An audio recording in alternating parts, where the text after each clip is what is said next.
Hi guys, welcome back to the channel.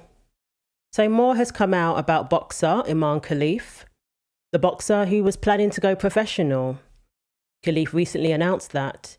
Even boxing promoter Eddie Hearn said he was considering signing Khelif. Now he had questions like everybody else initially when the story first broke, and then he mentioned that the IBA are corrupt and questioned the validity of their test, like a lot of people did. Russia was even mentioned. Apparently, when an organization is allegedly linked to Russia, then we dismiss everything they say, even if the science speaks for itself. A new United Nations report reveals that female athletes lost almost 900 medals to transgender athletes competing against them in women's sports categories. The report found, quote, over 600 female athletes in more than 400 competitions have lost more than 890 medals in 29 different sports. The wide-ranging report was created by Reem Assalam, the UN Special Rapporteur on Violence Against Women and Girls. The report put blame on the international federations and national governing bodies for policies that allowed born males to compete in women's categories. Unrelated to the trans issue, Al-Salam found female athletes are also subject to other forms of violence when it comes to sport, including physical abuse, pervasive sexism, exclusion, and limited access to training facilities and resources. So the second part of this report was actually a majority of the report, and I think it's very important to emphasize that. But this is one person's report. While it was reported at the UN General Assembly, let's be very clear, this was not something that the General Assembly concluded or voted on or made some statement on. It is a report that happened within the UN. With that being said, there's been some issues in terms of some of these reports being influenced, especially with the Olympic committees, by Russia. And there's been a lot of pushback in that Russian Federation, angry that they have, especially in the Olympic community, have been ostracized and pushed out for several reasons, violating the rules when it comes to steroids and pumping their athletes with an advantage. They're acting out by funding sort of rogue organizations that appear to be totally universally accepted with these reports that are flawed.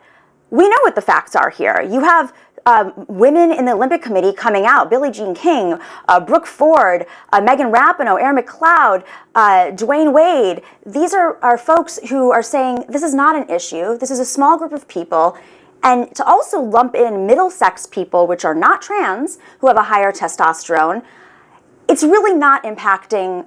This is a manufactured debate that is there to influence and rile up and put fear into folks, but the majority of women who are athletes do not buy into this. Now, are there a few that are vocal and concerned? Sure. But again, the IOC has said the NCAA has allowed the trans community to compete in sports for years.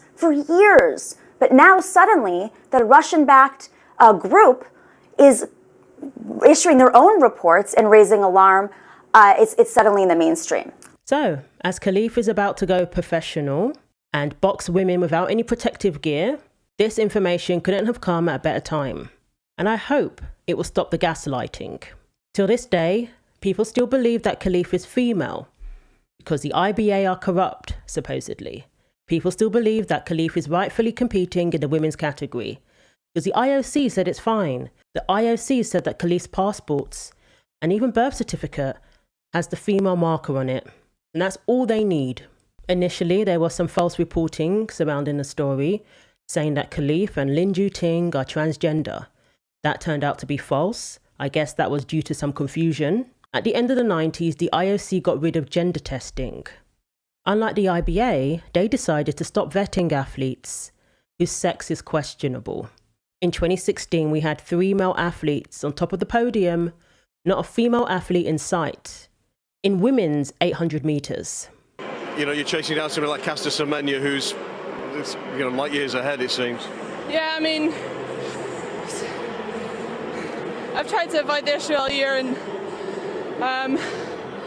you can see like how emotional it was, like between me and Melissa and Joanna at the end, and we know how each other feel, but it's out with our control and pretty much relying on the people at the top sorting it out. And I think the public can see as well.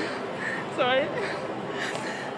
Just just how difficult it is with the change of role, but all we can do is give it our best. I saw you, the three of you, come together there, kind of a hug of unity.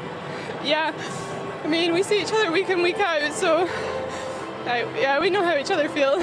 So this has been going on for a very long time. The fact is, when a baby is born with DSD, born with abnormalities, they are still either male or female. Unfortunately, in some countries, it's more prevalent for the baby to be classed as the wrong sex, to be labelled female when they are in fact male. The child ends up going through puberty, and that's when things come to light. It's never about naturally high testosterone levels in women. When they talk about females with these high testosterone levels, they're really talking about males with disorders of sex development. And in some cases, rarely happens in developed countries, but in some cases, babies born with these disorders are wrongly labeled as female, and then they grow up and go through male puberty, and everyone then knows they're male. They have, I don't know these two individuals in particular, but this is well documented now, for example, with Castor Semenya, that they have internal testes, they produce testosterone, they go through puberty, they have all those advantages. And frankly, the prospect of these people boxing against women, if they are male, is terrifying. And what usually happens is they begin excelling in sports. Is it any wonder? Because they compete with girls. Despite their testosterone levels, despite their bone density, the fact that they can jump higher, run faster, all of that benefits them when they compete against girls.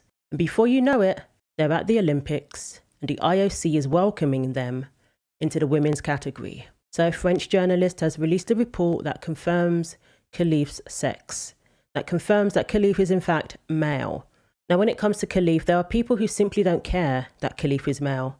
They're perfectly happy for male athletes to compete in women's categories, whether it's because the man identifies as a woman or because the person has DSD. They're all for it. And I think that was behind a lot of the gaslighting that took place at the time. There were also people who purported to know the ins and outs of Khelif's anatomy. There were people who swore that Khelif had a uterus. They said that Khelif could get pregnant and carry a child. These were all the claims that were being made. And my question was, how on earth do you know that? Have we seen medical records? Have you seen it with your own eyes? Or the lack of with your own eyes? Well, a French journalist has confirmed, upon seeing some medical information, that Khelif does have DSD, similar to the condition that Castor Semenya has. And Khelif is in fact male.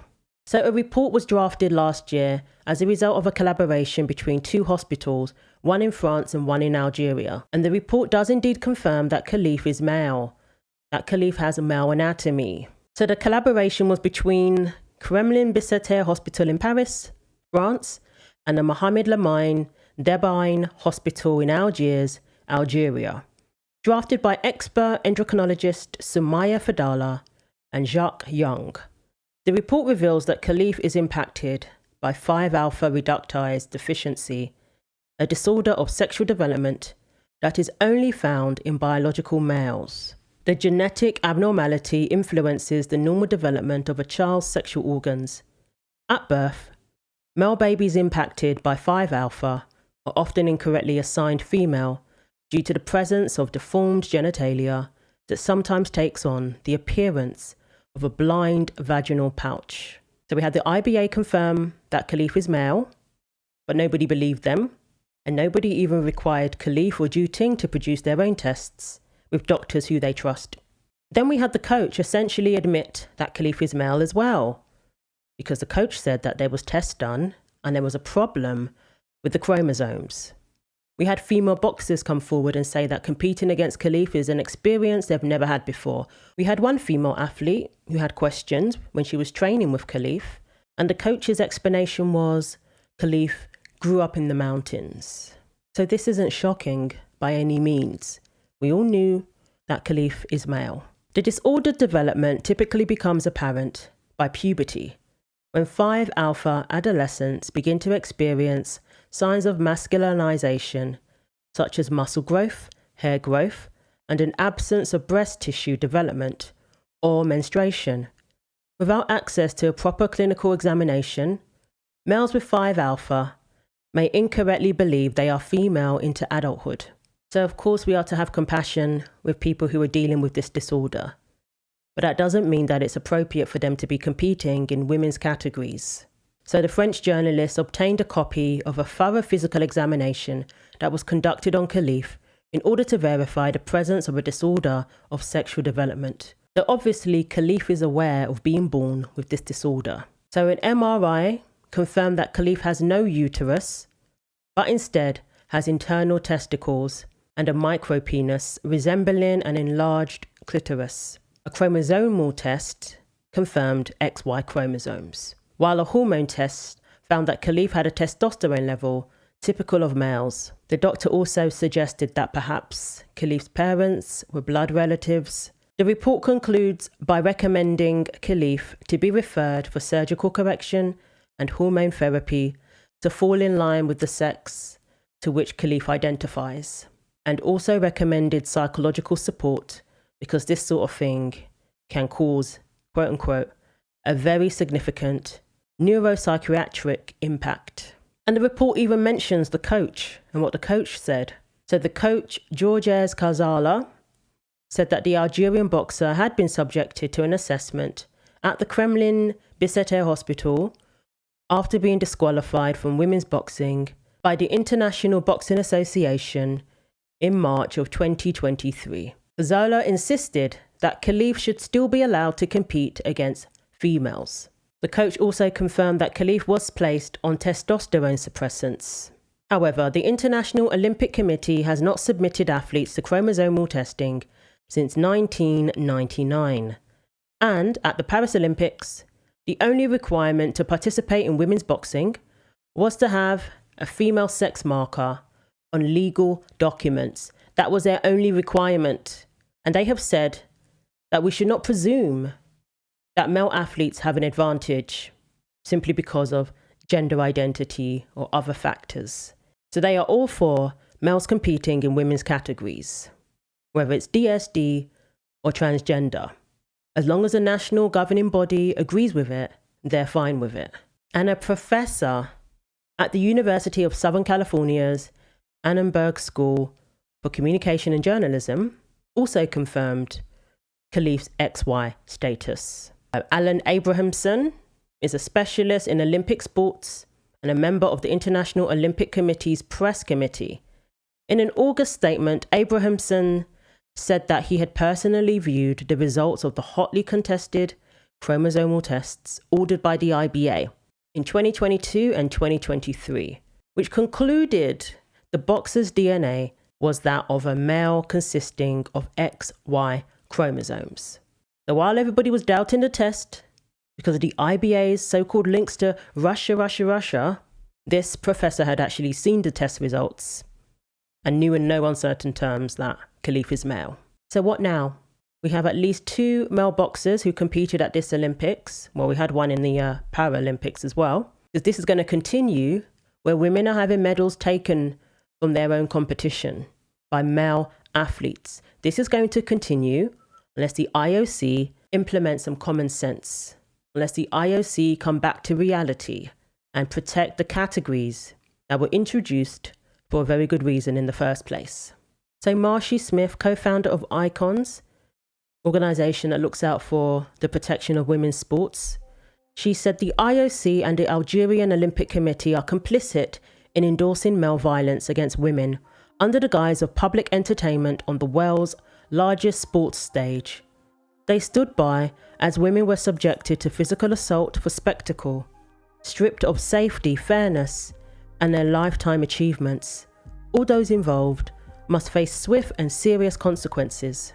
We urge leaders in sports and governments worldwide to condemn the IOC and demand a public commitment to ensuring fair and safe sports for women from this day forward.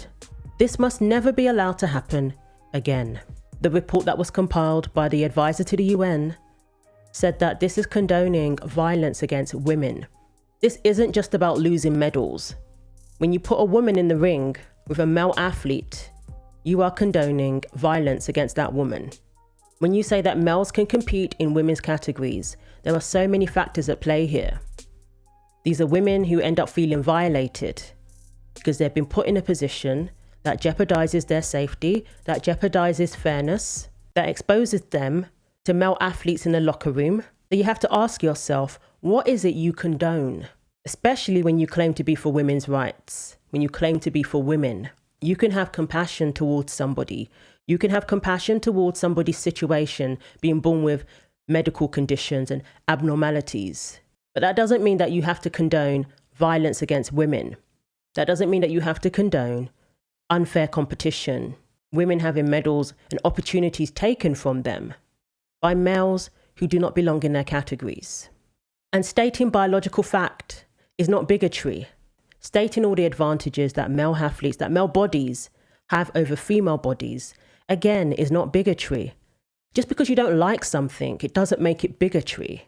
Are these sporting bodies going to do the right thing and protect women from being in a position where they are competing against male athletes, especially in boxing? And this happened in 2015 when the IOC, the Olympic organization, changed the rules. And it's just got worse and worse and worse. And as you mentioned, the boxing this year in Paris, that's 2 Olympic gold medals that biological females missed out on. 800, 900 medals that we know about, all right? There'll be hundreds and hundreds more than that. There's 75 trans-identifying men right now in the women's FA game here in the UK. There are no females stealing places from males in the men's FA game. So this only goes one way. And when I say that women only have 4% of the sponsorship dollar in sport anyway, across the whole world, so 96% of the money in sport goes to men already. Now we're not even allowed to have our own category free from males. And we know there's a biological difference. That's the whole point of having men and women's competition, because we know that fact. And also all the science shows that we can't remove that biological benefit.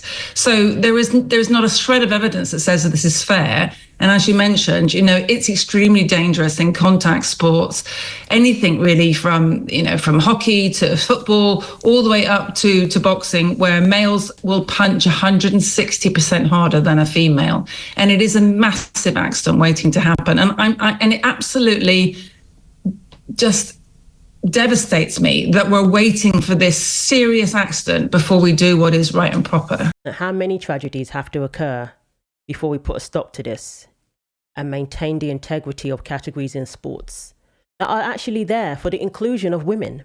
In order to include other groups who aren't able-bodied, high-performing male athletes, you have to have categories that need to be maintained. So let me know what you think. Thanks for watching. Like, comment and subscribe. Take care of yourselves, and God willing, I will see you in the next video.